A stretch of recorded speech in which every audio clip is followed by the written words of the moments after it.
Welcome to our channel. వంటింటి వైద్యానికి care of address అయిన మనతో పాటు ఉన్నారు డాక్టర్ మధుసూదన్ శర్మ గారు. సార్తో మాట్లాడి ఈరోజు మన కోసం ఎలాంటి మేకింగ్ వీడియో అంటే మన అందరికీ కూడా చాలా హెల్త్ ఇష్యూస్ ఉంటాయి. ఆయుర్వేదిక్లో ఎలాంటి ఐటమ్స్ తోటి మనకి మంచి వైద్యాన్ని అందించవచ్చు అనేది సార్ మనకి ఎప్పుడు చెప్తూ ఉంటారు కదా. సో ఈరోజు మన కోసం ఏం చేసి చూపించబోతున్నారు అనేది అడిగి తెలుసుకుందాం. నమస్తే సార్. నమస్తే సార్, మన ప్రేక్షకుల కోసం ఈరోజు మనం ఏం చేసి చూపించబోతున్నాం? సో దైనందిన జీవితంలో ఎదుర్కొన్నటువంటి వివిధ అనారోగ్య సమస్యలకు సంబంధించి కొన్ని వీడియోస్ చేద్దామమ్మా. ఉదాహరణకి వెయిట్, అదేవిధంగా ఈ ఆస్తమా, అలర్జీలు, తర్వాత షుగరు, ఇలాంటి అనేక రకాల సమస్యలతో బాధపడుతున్నారమ్మా. వాటికి సంబంధించి ఒక్కొక్క వీడియోలో ఒక్కొక్క వ్యాధి గురించి చెప్పుకుందామమ్మా. Okay sir. మనం ఈ వీడియోలో ఆస్తమా వ్యాధికి అనుభవ వైద్యం అనేటువంటి ఆసక్తిదాయకమైనటువంటి అంశాన్ని గురించి తెలుసుకోబోతున్నాం. ఆస్తమా వ్యాధి, ఈ ఆస్తమా వ్యాధితో సతమతమైనటువంటి వాళ్ళు కోకొల్లలుగా ఉన్నారంటే అతిశయోక్తి కాదు. నిజంగా చెప్పాలంటే ఈ ఆస్తమా వ్యాధి ఒక రకమైనటువంటి అలర్జీ వల్ల ఎక్కువ శాతం మందిలో కలుగుతూ ఉంటుంది.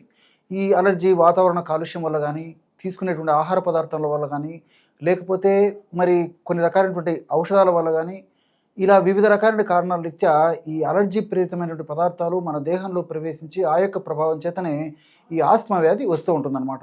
ఈ ఆస్తమా సమస్య వచ్చినప్పుడు పిలికుతలు వచ్చేటువంటి పరిస్థితి ఏర్పడుతుంది.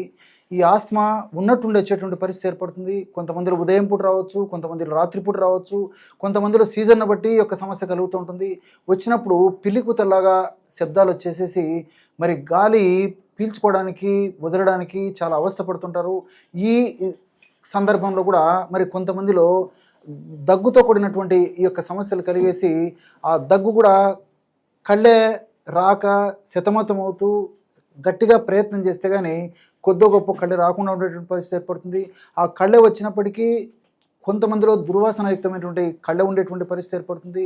కొంతమందిలో వాసన లేకుండా కూడా ఈ యొక్క కళ్ళ ఉండేటువంటి పరిస్థితి ఏర్పడుతూ ఉంటుందన్నమాట. మరి ఈ యొక్క సమస్యకు సంబంధించి చాలామంది చాలా రకాల ప్రయత్నాలు చేస్తూ ఉంటారు. ఇన్హేలర్స్ కూడా వాడుతూ ఉంటారు అనమాట. కాబట్టి ఈ తాత్కాలికంగా వెంటనే ఉపశమనం కలిగినప్పటికీ దీర్ఘకాలికంగా మరి ఈ ఆస్తమా వ్యాధి ఇబ్బంది పెడుతూనే ఉంటుంది. ఈ నేపథ్యంలో ప్రకృతి ప్రసాదించినటువంటి ఔషధాలపైన మనం సదవుగా కన్నా కలిగి ఉండి వాటిని చక్కగా సద్వినియోగం చేసుకున్నట్లయితే ఈ ఆస్తమా వ్యాధి నుంచి చక్కటి పరిష్కారం పొంది చక్కటి ఆరోగ్యాన్ని మనం సొంతం చేసుకోవచ్చు. అంతేకాకుండా ప్రకృతిలో లభించేటువంటి ఔషధాలు వాడుకోవడం వల్ల ఈ ఆస్తమా వ్యాధి తీవ్రత తగ్గడమే కాకుండా ఆస్తమా వ్యాధి వల్ల భవిష్యత్తులో ఇతర ఉపద్రవాలు రాకుండా కూడా ఈ యొక్క ఔషధాలు సదా కాపాడుతూ సదా రక్షిస్తూ ఉంటాయి. ఆస్తమా వ్యాధికి ఉపయోగపడే ఔషధాన్ని ఎలా తయారు చేసుకోవాలంటే 3 పదార్థాలతో ఔషధాన్ని తయారు చేసుకుని ఆ సమస్య నుంచి బయటపడవచ్చు. ఎలాగంటే మొట్టమొదటిగా లవంగాలను కాస్త వేయించేసేసి చూర్ణంలాగా తయారు చేసుకొని ఈ యొక్క లవంగాల చూర్ణాన్ని 25 గ్రాములు తీసుకోండి. అర్థమవుతుంది కదా, నిదానంగా రాసుకోండి. ఎందుకంటే చాలామంది ఇబ్బంది పడేటువంటి అత్యంత సర్వసాధారణమైనటువంటి సమస్య కాబట్టి చూడండి, గమనించండి, నిదానంగా నోట్ చేసుకోండి.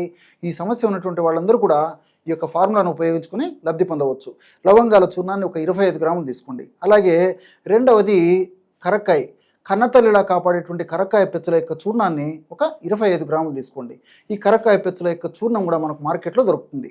కాబట్టి విచారించి అట్లా మంచి కరక్కాయ చూర్ణం దొరికేట్లయితే అది కూడా వాడుకుంటే సరిపోతుంది. లేదంటే మీకే మీరు కరక్కాయలు తెచ్చుకొని మరి దంచి లోపల విత్తనాలు తొలగించేసి పైన ఉన్నటువంటి పెచ్చులను 1-2 రోజులు ఎండించేసేసి పౌడర్ లాగా తయారు చేసుకుని కూడా వాడుకోవచ్చు.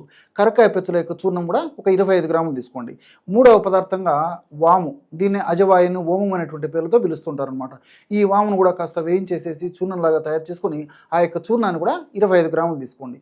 ఈ 3 పదార్థాలు కలపడం వల్ల 75 గ్రాముల ఔషధం తయారైపోతుంది. దీన్ని రోజు ఉదయం ఆహారానికి ఒక అరగంట ముందు, రాత్రి ఆహారానికి అరగంట ముందు 1 నుంచి 1.5 గ్రాము ప్రమాణం, అంటే 1 నుంచి 1.5 గ్రాము ప్రమాణం మాత్రమే ఈ యొక్క ఔషధాన్ని తీసుకొని తేనె వాడదైనటువంటి వాళ్ళందరూ కాస్త తేనెతో కలిపి తీసుకోవచ్చు. తేనె వాడకూడనటువంటి వాళ్ళు ఎవరైనా ఉన్నట్లయితే ఒక 50 మిల్లీలీటర్ల గోరువెచ్చని నీళ్ళలో కలిపి తీసుకోవడం వల్ల చక్కటి ఫలితం కలిగేటువంటి పరిస్థితి ఏర్పడుతుంది. ఈ యొక్క ఔషధం యొక్క మరొక ప్రత్యేకత ఏంటంటే చాలామంది ఈ యొక్క ఆస్తమా వ్యాధిగ్రస్తుల్లో మీరు గమనించి ఉంటారు, పొట్ట ఉబ్బరంగా ఉంటుంది, అది కడుపులో అసౌకర్యంగా ఉంటుంది. అదేవిధంగా ఈ బ్లోటింగ్ ఆఫ్ ది అబ్డమిన్ అనేటువంటి పేరుతో పిలిచేటువంటి పరిస్థితి ఎక్కువ శాతం మందిలో ఉంటుందన్నమాట.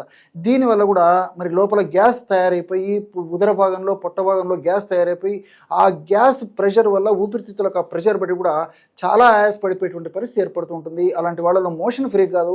ఈ యొక్క ఔషధం వాడుకోవడం వల్ల మరి ఆయాసం తగ్గడమే కాకుండా ప్రేవుల కదలికలు బాగా జరిగి మోషన్ ఫ్రీగా అవుతుంది. కడుపు ఉబ్బరము, అదేవిధంగా కడుపులో వికారము, అసౌకర్యం ఇలాంటి లక్షణాలు కూడా తగ్గేటువంటి పరిస్థితి ఏర్పడుతుంది. మల్టిపుల్ బెనిఫిట్స్ ఉంటాయి. అంతేకాకుండా ఈ ఔషధము వ్యాధి నిరోధక శక్తిని పెంచడం వల్ల మరలా తరచుగా పునరావృతం కాకుండా కూడా ఈ యొక్క ఔషధం సదా మన దేహంలో ఉంటూ ఈ యొక్క ఔషధ శక్తి సదా మనల్ని కాపాడుతూ రక్షిస్తూ ఉంటుంది. Thank you so much sir, చాలా చక్కటి ఇన్ఫర్మేషన్ అందించారు. సో చూసారు కదా, మీకు కూడా ఎలాంటి హెల్త్ ఇష్యూస్ ఉండొచ్చు. ఒకవేళ మీకు ఏమైనా ఇలాంటి ప్రాబ్లమ్స్ ఉంటే డెఫినెట్గా దీన్ని ట్రై చేయండి. ట్రై చేసిన తర్వాత మీ వాల్యుబుల్ కామెంట్ అనేది, అంటే మీ రివ్యూ ఎలా వచ్చింది, మీకు ఇది యూజ్ అయిందా లేదా, సో ఇంకేమైనా మీరు ఏమైనా ప్రాబ్లమ్స్ ఉన్నాయా, అవన్నీ కూడా మీరు రెక్టిఫై చేసుకుని మాకు కామెంట్ చేస్తే సార్తో డిస్కస్ చేసి ఆ వీడియో కూడా చేయడానికి డెఫినెట్గా మేము ట్రై చేస్తాం. ఇంకో వీడియోతో మళ్ళీ మీ అందరి ముందుకు వస్తాం. చూస్తూనే ఉండండి అవర్ ఛానల్.